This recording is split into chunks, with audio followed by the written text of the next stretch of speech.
अमरीकी नायब सदर जेडी वेंस ने अमरीका ईरान मुफाहमती याददाश्त को नाकाम बनाने के लिए इसराइल की जानिब से साजिशें करने का इंकशाफ किया है। एक इंटरव्यू में जेडी वेंस का कहना था कि इसराइली हुकूमत के बाज़ अनासर ने ईरान के साथ मुआहदे को सबरदाश्त करने के लिए अमरीका में मुहिम पर भारी रकम खर्च की।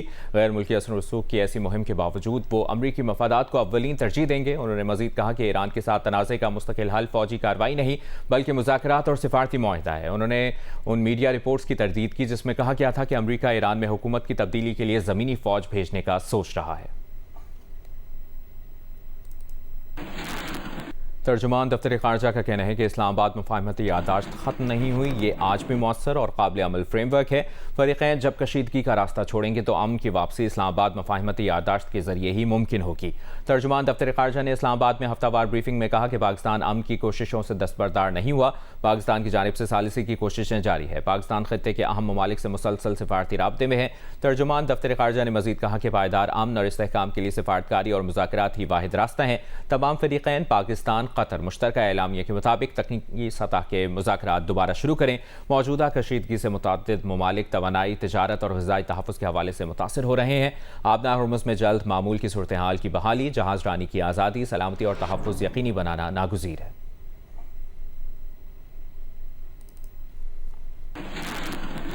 अमरीका ने ईरान के खिलाफ फ़ज़ाई हमलों की नई लहर मुकम्मल कर ली। अमरीकी फ़ौज के मुताबिक हमलों में ईरानी कमांड सेंटर्स, फ़ज़ाई दिफ़ाई निज़ाम, मिज़ाइल ड्रोन सलाहियतें और साहिली निगरानी की तनसीबात को निशाना बनाया गया ताकि आबना हुर्मुज़ में तजारती जहाज़ रानी को लाहक खतरात कम किए जा सकें। हमले बंदर अब्बास समेत मुतअद्दिद मकामात पर किए गए, जबकि इससे कबल जजीरे पर भी साहिली दिफ़ाई और क्रूज़ मिज़ाइल तनसीबात पर 90 मिनट तक कार्रवाई की गई।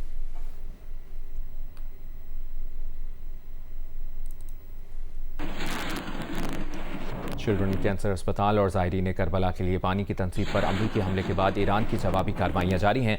ईरानी पासदारान इनकलाब की जानिब से जारी बयान में कहा गया कि बहरीन, कुवैत और उर्दन में अमरीकी तनसीबात पर हमले किए गए।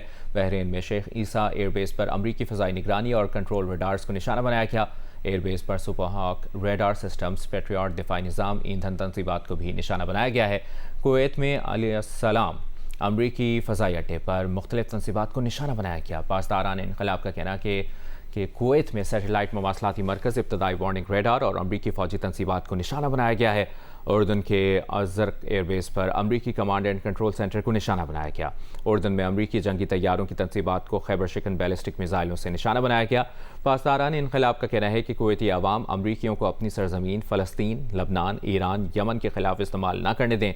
आबना हुर्मुज़ की मुकम्मल बहाली खित्ते में अमरीकी कार्रवाइयों के खात्मे से मशरूत है।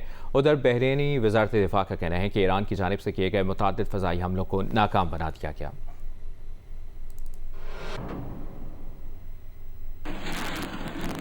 तर्जुमान खातिमुल अंबिया हेडक्वार्टर का कहना है कि आबना हुर्मुज़ में अमरीका को मुदाखलत की हरगिज़ इजाज़त नहीं देंगे। आबना हुर्मुज़ ईरान के लिए रेड लाइन है। अमरीकी सदर ने ईरानी तनसीबात पर हमलों की धमकी पर अमल किया तो खित्ते में मौजूद बुनियादी ढांचे को निशाना बनाएंगे।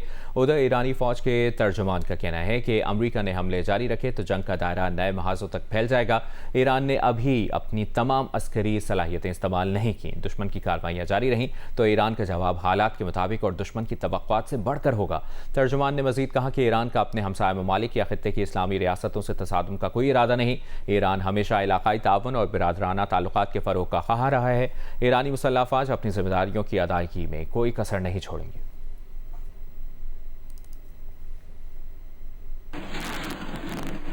अमरीका को ईरान से जंग अब तक 150 अरब डॉलर्स यानी 416 खरब 83 अरब रुपए में पड़ चुकी है। सरकारी तौर पर यह रकम बहुत कम यानी तकरीबन 30 अरब डॉलर्स बताई गई है। ईरान से जंग में अमरीका के 14 फौजी और इसराइल के 26 बाशिंदे हलाक हुए हैं। ईरान का जानी नुकसान 1701 रहा, जिसमें मिनाब स्कूल की 157 कमसिन तालिबात भी शामिल हैं। 26,500 ईरानी जख्मी हुए, जबकि अमरीका के जख्मियों की तादाद 414 और इसराइल के जख्मियों की तादाद 7,800 रही। बरतानवी खबर एजेंसी की रिपोर्ट में कहा गया है कि ईरान ने हौथियों को पावर इंफ्रास्ट्रक्चर पर अमरीकी हमले की सूरत में बाबुल मंदब बंद करने की तैयारी की हिदायत कर दी है। ईरान की क़यादत ने बाबुल मंदब बंद करने की तजवीज़ पर गौर किया। ईरान के दो सीनियर हुकाम और एक इलाकाई ज़राए ने दावा किया है कि पैगाम हौथियों तक पहुँचा दिया गया है।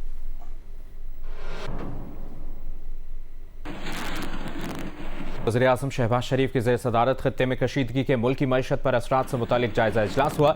इजलास से खिताब करते हुए वज़ीर-ए-आज़म का कहना था कि खत्ते में कशीदगी बढ़ने के मनफी असरात से मुल्की मईशत के मुस्तकबिल में मुतासर होने का अंदेशा है। जैसे गुज़श्ता साल की मुहिम में आवाम ने साथ दिया, इस तर्ज पर किफ़ायत शुआरी को कौमी सतह पर अपनाना होगा। वज़ीर-ए-आज़म ने हुक्काम का हिदायत जारी की कि हर मुमकिन चैलेंज से निमटने के लिए मुकम्मल तैयारी रखें, ज़रूरत पड़ने पर बर वक्त इक़दाम के लिए जामे अमल मुरतब किया जाए। सूबाई हुकूमतों से मिलकर पेट्रोलियम मसनूआत की मसनूई क़िल्लत पैदा करने वालों के खिलाफ सख्त कार्रवाई की जाए। इजलास के शुरका को ब्रीफिंग दी गई कि मुल्क की ज़रूरियात के मुताबिक पेट्रोलियम मसनूआत के वाफिर ज़खायर मौजूद हैं। मुस्तकबिल के लिए पेट्रोलियम मसनूआत की फराहमी को यकीनी बना लिया गया है।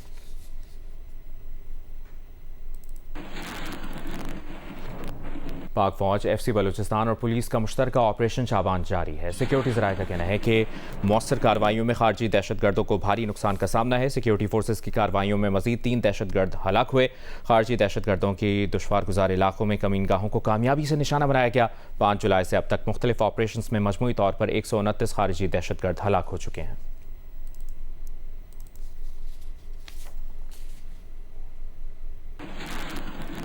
सुप्रीम कोर्ट ने कोर्ट राधाकृष्ण भट्टा केस में सजाए मौत पाने वाले 3 मुल्ज़मान बरी कर दिए। सुप्रीम कोर्ट ने कोर्ट राधाकृष्ण में मसीही जोड़े शहजाद मसीह और उनकी हामला अहलिया शमा बीबी को ईंटों के भट्टे में जिंदा चलाने के मुकदमे में सजाए मौत पाने वाले तीनों मुल्ज़मान इरफान, मेहदी और रियाज को बरी करने का हुक्म दे दिया। अदालत उस्मा ने 102 मुल्ज़मान की बरियत के खिलाफ पंजाब हुकूमत की दरखास्त भी मुस्तरद कर दी। अफसोसनाक वाक़या 4 नवंबर 2014 को पेश आया था, जब तौहीन मज़हब के इल्ज़ाम पर मुश्तइल हुजूम ने शहजाद मसीह और उनकी हामला अहलिया शमा बीबी पर तशद्दुद किया और बाद अज़ा उन्हें ईंटों के भट्टे में जिंदा चला दिया था। वाक़े के बाद पुलिस ने सैकड़ों अफराद के खिलाफ मुकदमा दर्ज किया था। इंसदाद दहशतगर्दी की अदालत ने मुकदमे में 5 मुल्ज़मान को सजाए मौत जबकि दीगर मुल्ज़मान को मुख्तलिफ सजाएं सुनाई थीं। बाद अज़ा लाहौर हाई कोर्ट ने 5 में से 2 मुल्ज़मान को बरी कर दिया जबकि 3 मुल्ज़मान की सजाए मौत बरकरार रखी थी।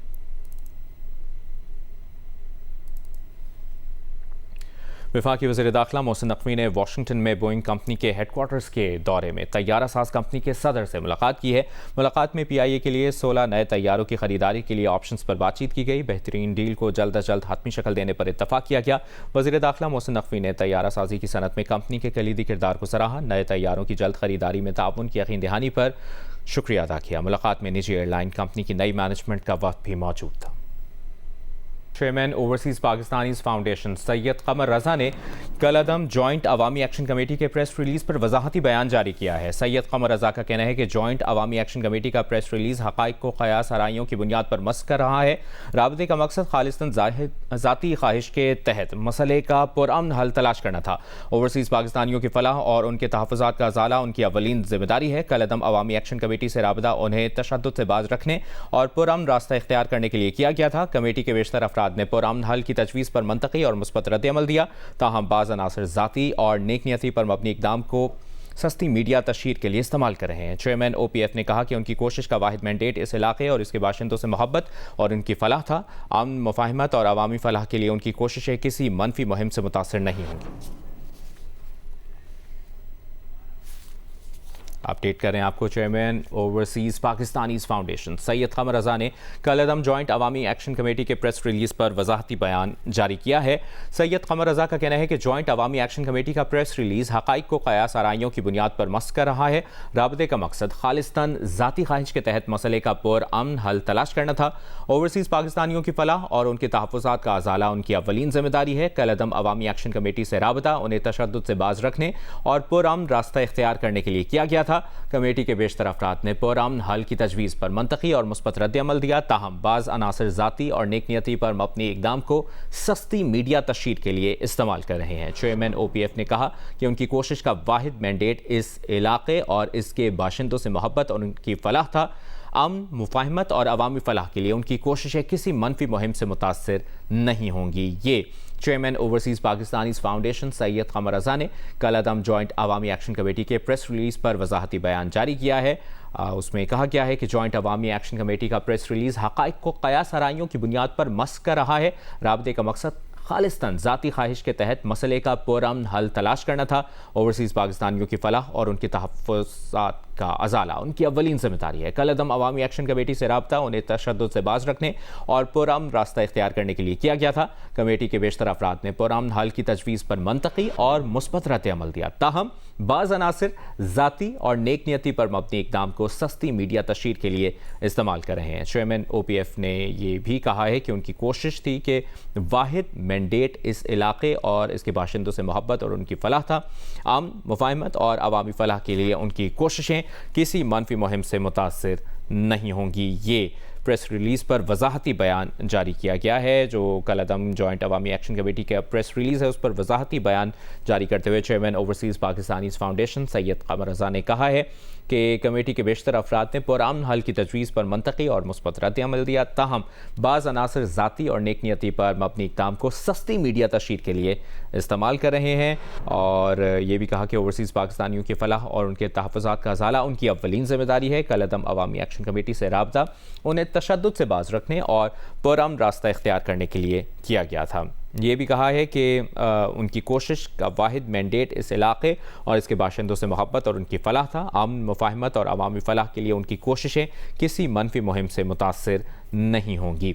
साथ ही साथ उन्होंने ये भी कहा कि जॉइंट अवामी एक्शन कमेटी का प्रेस रिलीज़ हक़ाइक़ को क़यास आराइयों की बुनियाद पर मस्क कर रहा है। राब्ते का मकसद खालिस्तन ज़ाती ख्वाहिश के तहत मसले का पुरअमन हल तलाश करना था। ओवरसीज़ पाकिस्तानियों की फलाह और उनके तहफ़्फ़ुज़ात का अज़ाला उनकी अव्वलीन जिम्मेदारी है। ओवरसीज़ पाकिस्तानियों की फलाह और उनके तहफ़्फ़ुज़ात का अज़ाला उनकी अव्वलीन जिम्मेदारी है। ये भी कहा है chairman overseas Pakistanis foundation Syed Qamar Raza ने। कल अदम जॉइंट अवामी एक्शन कमेटी के प्रेस रिलीज़ पर यह वजाहती बयान जारी किया गया है जिसमें सैयद कमर रज़ा ने यह भी कहा है कि कमेटी के बेशतर अफराद ने पुरअमन हल की तजवीज़ पर मंतकी और मुस्बत रद्द-ए-अमल दिया। अहम खबर दें आपको, chairman overseas Pakistanis foundation Syed Qamar Raza ने कल अदम जॉइंट अवामी एक्शन कमेटी के प्रेस रिलीज़ पर वजाहती बयान जारी किया है और कहा है कि जॉइंट अवामी एक्शन कमेटी का प्रेस रिलीज़ हक़ाइक़ को क़यास आराइयों की बुनियाद पर मस्क कर रहा है। इसी पर बात करेंगे। दिफाई तज़कियाकार ब्रिगेडियर रिटायर्ड हारिस नवाज साहब ने हमें ज्वाइन किया है। ब्रिगेडियर साहब, शुक्रिया आपके वक्त के लिए। ये भी कहा है उन्होंने कि राब्ते का मकसद खालिस्तान ज़ाती ख्वाहिश के तहत मसले का पुरअमन हल तलाश करना था और ओवरसीज़ पाकिस्तानियों की फलाह और उनके तहफ़्फ़ुज़ात का अज़ाला उनकी अव्वलीन जिम्मेदारी है। देखिए, ये चेयरमैन फाउंडेशन ओवरसीज पाकिस्तानी हैं, उनका ये जिम्मेदारी है कि कोई जैसे हमारे कश्मीरी बहन भाई बहुत ज्यादा बाहर है और इसीलिए उन लोगों को कॉन्टेक्ट किया कि ये क्लैरिफाई किया जाए, हालात को ठीक किया जाए, कंडूसिव एनवायरनमेंट की जाए, बातचीत के माहौल पैदा किया जाए, बजाय कि आप उनके जो बयान है उसको आप मसख करें, उलट सीधा करके मुल्क के खिलाफ इस्तेमाल करें, रियासत के खिलाफ इस्तेमाल करें, उनकी अपनी पर्सनल रेपुटेशन को खराब किया जाए। ये बहुत अफसोस की बात है और उनमें जो शर्त पसंद लगाते रहे उनका काम यही है। हर दफा हर मौके पे वो रियासत के खिलाफ, सिक्योरिटी फोर्सेस के खिलाफ उन्होंने आपने काम देखा कि किस तरह अवाम में इख्तियार फैलाते हैं। उन्होंने बड़ी क्लियर बात की कि मेरा गलत काम इस्तेमाल ना करें, मुझे मिसयूज ना करें और मैंने बड़ी क्लैरिफाई देखकर उसे दिल से मैंने ये बात की थी। I think we should accept this statement और अवाम को हर एक को पता होना चाहिए कि उन्होंने क्लैरिफाई किया और ये जॉइंट एक्शन कमेटी जांच सरंगेजी कर रही है। ब्रिगेडियर रिटायर्ड हारिस नवाज साहब, आपने जियो न्यूज़ को वक्त दिया, बहुत बहुत शुक्रिया आपका। अमरीकी वज़ीर ख़ारजा मार्को रूबियो इस वक्त मीडिया से गुफ्तगू कर रहे हैं। They can host their communications in a second country. They can receive training in a third country. They can recruit militants in a fourth country. And then together strike a target in a fifth country. And so we have no choice but to confront this menace together. We will either cooperate across our borders, or the terrorists will continue to exploit the gaps between them. Under President Trump, for the first time, the United States is building the infrastructure, the partnership, and the strategy to defeat the scourge of far-left terror. The President signed National Security Presidential Memorandum No. 7, outlining a comprehensive strategy to investigate and disrupt Antifa terror networks and their allies. Last November, the State Department designated 4 violent far-left extremist groups as foreign terrorist organizations, and there will be more designations soon. In December, we announced Rewards for Justice, offering up to $10 million for information disrupting the financing behind these groups. In May, we convened the first counterterrorism law enforcement workshop, joining American law enforcement officials and their counterparts in our partner country nations together to map and develop strategies for dismantling these networks. The next workshop will be co-hosted with our partners in Germany. The coalition we're building together is already bearing fruit. And we are here today to build on that work. We can and we must identify and map this threat and rebuild our counterterrorism architecture to defeat it, just as we have done together before. Now we must do it together again. Through intelligence and information sharing, through coordinated law enforcement strategy, through financial targeting and disruption, we will dismantle these networks brick by brick. It is time for the people of the civilized world to defend ourselves, to stand united against this encroaching darkness and fight for what is ours. It is easy to destroy great things. It is far more difficult to make them. The enemies of civilization are only capable of the former. They are only capable of destroying great things. All they know is destruction.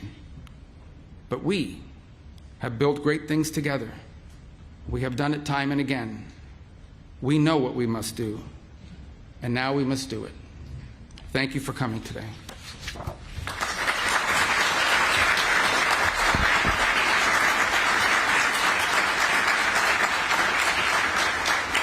And now I want to introduce someone I work with very closely and has been a leader in this field. He is a Deputy Chief of Staff and one of the key advisors to President Trump. He also heads up all of our Homeland Security initiatives and understands this issue probably as well as anyone in the United States government, Stephen Miller.